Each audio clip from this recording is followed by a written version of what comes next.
राम राम दोस्तों, आज है रामनवमी और आप सभी को रामनवमी की बहुत बहुत शुभकामनाएं। ये प्रभु श्री राम का फैमिली चार्ट है। वे सूर्यवंशी हैं और भगवान विष्णु के 7वें अवतार हैं। उनके पिता का नाम था दशरथ और उनकी माता का नाम था कौशल्या। राजा दशरथ की 2 और रानियां थी, उनका नाम था केकई और सुमित्रा। केकई के पुत्र का नाम है भरत और सुमित्रा के पुत्र का नाम है लक्ष्मण और शत्रुघ्न।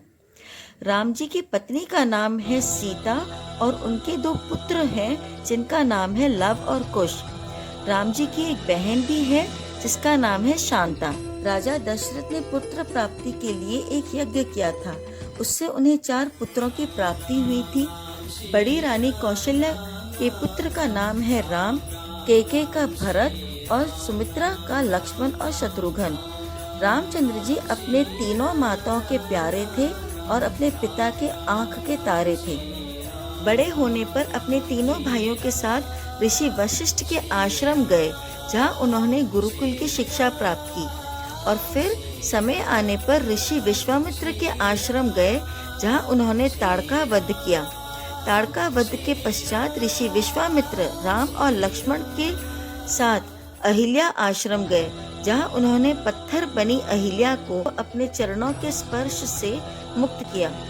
उसके पश्चात ऋषि विश्वामित्र राम जी और लक्ष्मण को लेकर के जनकपुरी आ गए, जहां सीता स्वयंवर में भाग लेकर के शिव का धनुष तोड़कर माता सीता से शादी कर उन्हें अयोध्या ले आए। उसके बाद राजा दशरथ ने राम जी को राजा बनाने की घोषणा कर दी, जिसके चलते दासी मंथरा ने रानी केकई के कान भर दिए और इस कारणवश राम को वनवास जाना पड़ा और वे अपने माता पिता की आज्ञा लेकर अपनी पत्नी सीता और भाई लक्ष्मण के साथ वनवास के लिए चल दिए। राम जी के वनवास जाने के पश्चात राजा दशरथ ने पुत्र वियोग में अपने प्राण त्याग दिए।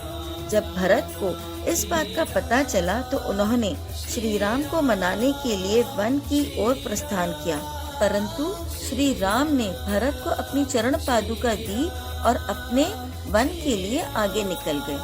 भरत ने वो चरण पादुका सिंहासन में रखकर उसकी पूजा की और प्रभु श्री राम के लौटने का इंतजार करते रहे।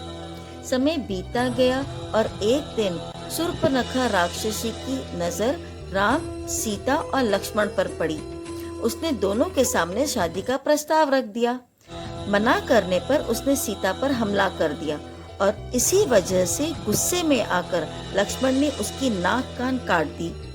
जब रावण को इस बात का पता चला तब उसने वेश बदलकर आकर सीता का अपहरण कर उसे अपने साथ लंका ले गया। सीता की खोज करते करते राम जी की मुलाकात जटायु से हुई, जिसने उन्हें बताया कि सीता जी को रावण अपने साथ ले गया है। उसने सीता जी को बचाने की कोशिश में अपने प्राण दांव पर लगा दिए और अंत में श्री राम की गोद मिली। और इसी प्रकार आगे चलते हुए वे शबरी से मिले। शबरी के उन्होंने जूठे बेर खाए और फिर उनकी मुलाकात हनुमान जी से हुई। हनुमान के जरिए राम जी सुग्रीव से मिले और सुग्रीव के भाई बाली का वध करके उन्होंने सुग्रीव को उसका राज्य दिलाया और उसके बाद वानर सेना की मदद लेकर के सीता जी की खोज में निकल पड़े। हनुमान जी ने समुद्र लांघकर लंका पर चढ़ाई की। वहां उन्होंने सीता माता को प्रभु श्री राम का संदेश दिया और उसके बाद उन्होंने अशोक वाटिका उखाड़ दी। अशोक वाटिका उखाड़ने के बाद लंका दहन किया और वापस श्री राम जी को आकर के माता सीता का संदेश दिया। सीता जी का संदेश मिलते ही प्रभु राम जी ने शिव जी की उपासना की और फिर नल और नील के सहायता से समुद्र में एक सेतु का निर्माण किया और लंका पर चढ़ाई की।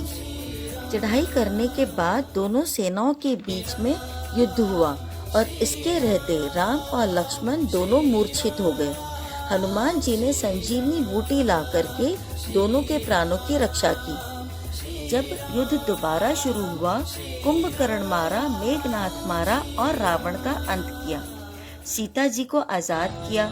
सीता जी ने अपनी अग्नि परीक्षा दे करके पवित्र होने का प्रमाण दिया और फिर रामचंद्र जी, सीता जी और लक्ष्मण को लेकर के 14 वर्ष का वनवास पूरा कर वापस अयोध्या लौट आए। उनकी आने की खुशी में अयोध्या वासियों ने दिए जला करके उनका स्वागत किया और इसीलिए ये दिन दिवाली के रूप में भी मनाया जाता है। तो ये है हमारे प्रभु श्री राम की जीवन गाथा, जन्म से लेकर के मर्यादा पुरुषोत्तम राम बनने तक।